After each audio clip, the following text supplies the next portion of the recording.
आचार्य प्रमोद ने राहुल गांधी को लेकर एक ट्वीट किया है। लिखा कि मैंने कहा था ना, सनातन का श्राप ले डूबेगा। कांग्रेस से निकले जाने के बाद से संजय निरुपम की प्रेस कॉन्फ्रेंस। कहा इस्तीफा देने के बाद कांग्रेस ने पार्टी से निकाला। संजय निरुपम ने कांग्रेस पर बोला हमला। कहा कांग्रेस बिखरी हुई पार्टी है, खिचड़ी चोर को बना दिया है उम्मीदवार।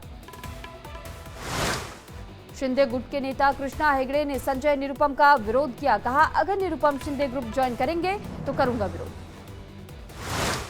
बीजेपी नेता मोहित कंबोज ने संजय निरुपम को बताया देनदार। कहा निरुपम है हिंदू विरोधी, मैं आखिरी दम तक उसका करूंगा विरोध।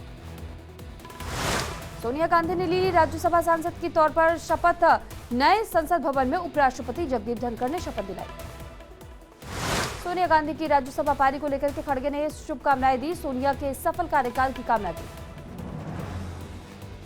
एसपी में टिकट बदलने पर जयंत चौधरी ने ली चुटकी। कहा कि विपक्ष में किस्मत वालों को कुछ घंटों के लिए मिलता है टिकट। बीकानेर से बीजेपी उम्मीदवार अर्जुन राम मेघवाल ने गांव-गांव जाकर मांगा वोट। कहा कि देश के निर्माण और देश के सुधार के लिए ये चुनाव है। छत्तीसगढ़ बीजेपी ने जारी किया फिर आएगा मोदी आएगा गीत। बीजेपी नेता अमित चिमनाने ने पीएम मोदी पर गाया गाना। चुनाव को लेकर के बिहार के डिप्टी सीएम सम्राट चौधरी का बयान। कहा कि बिहार की सभी 40 सीटें पीएम को ही दी जाएगी बिहार की जनता। राहुल गांधी के संविधान बदलने के आरोप पर एमपी के सीएम मोहन यादव का पलटवार। कहा कि संविधान में अगर 370 जैसे गलत धारा थी तो फिर उसे बदलना था जरूरी। राहुल पहले देखे कांग्रेस का अतीत। महाराष्ट्र में 2 सिटिंग सांसदों के टिकट काटने पर बोले कैबिनेट मंत्री शंभूराज देसाई पार्टी में किसी प्रकार की नहीं है कोई नाराजगी, संबंधित नेताओं से बातचीत करके उठाए गए कदम। केंद्रीय मंत्री स्मृति ईरानी के बयान पर कांग्रेस नेता राशिद अल्वी का पलटवार। कहा कि भारत का हिस्सा है मुस्लिम लीग, ये बात छुपाई जा रही है। केरल में कांग्रेस का मुस्लिम लीग के साथ समझौता है। मऊ में डिप्टी सीएम ब्रजेश पाठक में ओपी राजभर के बेटे अरविंद राजभर को नीचे बिठा करके झुकाया सर। बीजेपी कार्यकर्ताओं से मंगवाई माफी। बदायूं में शिवपाल यादव के मंच से धमकी। कहा कि हम सबसे वोट मांगेंगे, वोट दोगे तो ठीक, नहीं तो फिर बाद में होगा हिसाब किताब। हेमा मालिनी पर अभद्र टिप्पणी मामले में हरियाणा महिला आयोग सख्त। रणदीप सुरजेवाला को भेजा नोटिस। 9 अप्रैल को आयोग के सामने पेश होने के लिए कहा। सुरजेवाला की विवादित टिप्पणी पर हेमा मालिनी का पलटवार। कहा कि महिलाओं से नफरत करती है कांग्रेस, ये मेरा नहीं महिलाओं का अपमान। सीएम योगी ने सुरजेवाला पर किया पलटवार। कहा हेमा मालिनी ने भारत की परंपरा को बढ़ाया है लेकिन कांग्रेस ने कला और मातृशक्ति का अपमान किया। रणदीप सुरजेवाला को बीजेपी का जवाब। कहा अपमान के निचले स्तर पर पहुंच चुकी है कांग्रेस, महिलाओं का लगातार कर रही है अपमान। सुरजेवाला के बयान पर शहजाद पूनावाला ने कांग्रेस पर साधा निशाना। कहा महिला विरोधी सोच रखना कांग्रेस की पुरानी आदत है, नारी शक्ति का अपमान कर रही कांग्रेस। सुरजेवाला के बयान पर यूपी के डिप्टी सीएम ब्रजेश पाठक का बयान। कहा कि कांग्रेस को मांगनी चाहिए इसके लिए माफी, देश की जनता नहीं करेगी कांग्रेस को माफी।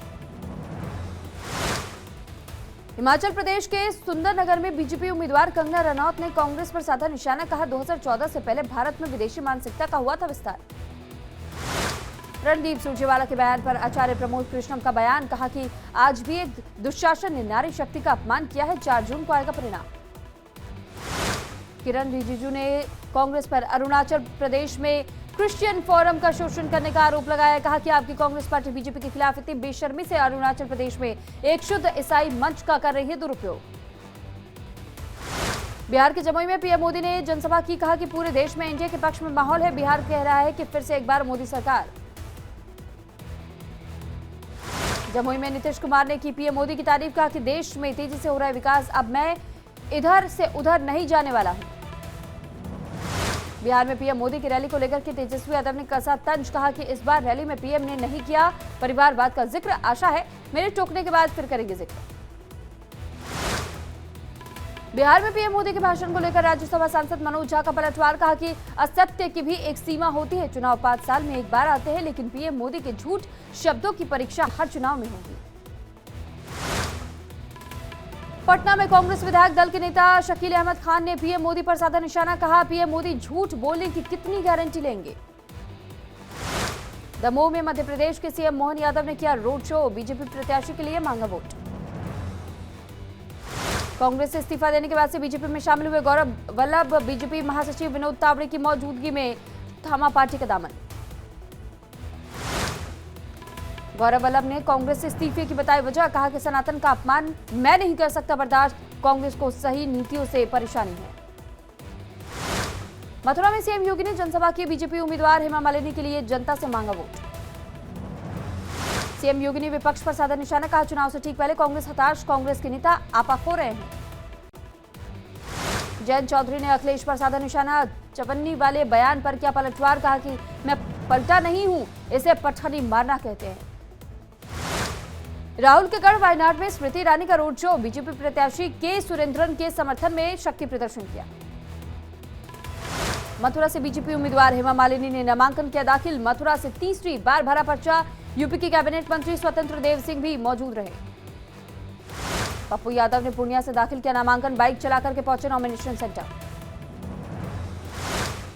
नामांकन के बाद बोले पप्पू यादव, कहा बहुत सारे लोगों ने रची हमारी राजनीतिक हत्या कराने की साजिश, सबकी एक ही आवाज है, पप्पू और पूर्णिया। कांग्रेस के प्रदेश अध्यक्ष अखिलेश सिंह ने पप्पू यादव को दी चेतावनी, कहा अपना नामांकन वापस ले। बिहार में कांग्रेस के प्रदेश अध्यक्ष अखिलेश सिंह ने पप्पू यादव को दी नसीहत, कहा कि अभी भी समय बचा हुआ है, नामांकन वापस ले ले। मेरठ में बग्घी में सवार होकर के नामांकन करने पहुंचे निर्दलीय प्रत्याशी राकेश उप्पल, सभी के मतदान करने का संदेश भी दिया। बागपत से एसपी उम्मीदवार अमरपाल शर्मा ने नामांकन दाखिल किया, साहिबाबाद से पूर्व विधायक रह चुके हैं अमरपाल। बिहार के कटिहार में हल बैल लेकर के नामांकन भरने पहुंचे एकेपी प्रत्याशी राजकुमार यादव, कहा किसान का बेटा हूं, अपनी परंपरा को बचाना मेरा कर्तव्य है। उदयपुर में ऊंट पर बैठकर के नामांकन दाखिल करने के लिए पहुंचे भारतीय आदिवासी पार्टी के प्रत्याशी प्रकाश चंद्र बुज के नामांकन रैली में हजारों समर्थक भी साथ उनके रहे।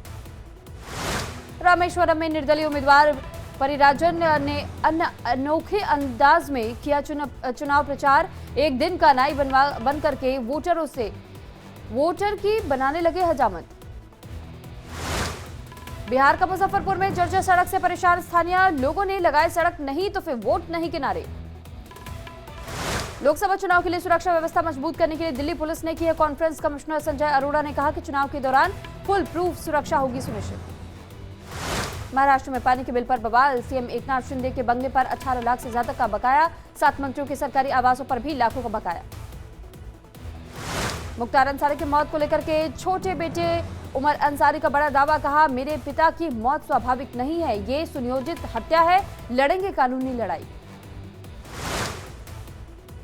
रायपुर में जग्गी हत्याकांड में 21 साल बाद आया बड़ा फैसला, कोर्ट ने दोषियों की तरफ से दाखिल की याचिका खारिज, सभी 27 दोषियों की सजा रखी बरकरार। ज्ञान शोषण के मामले में बृजभूषण सिंह के खिलाफ आरोप तय, राउज एवेन्यू कोर्ट 18 अप्रैल को सुनाएगा फैसला। कानपुर में एसपी विधायक इरफान सोलंकी मामले में 5वीं बार चला फैसला, 6 अप्रैल को एमपी एमएलए कोर्ट में होगी अगली सुनवाई। कानपुर पेशी के दौरान फूटा इरफान सोलंकी का गुस्सा, एसपी विधायक ने खुद को कहा जानवर। आजाद समाज पार्टी के अध्यक्ष चंद्रशेखर रावण को जान से मारने की मिली धमकी, गोली मारने का एक ऑडियो वायरल हो रहा है। अयोध्या में भक्तों की भारी भीड़, रामलला के दर्शन के लिए दूर दूर से पहुंच रहे श्रद्धालु।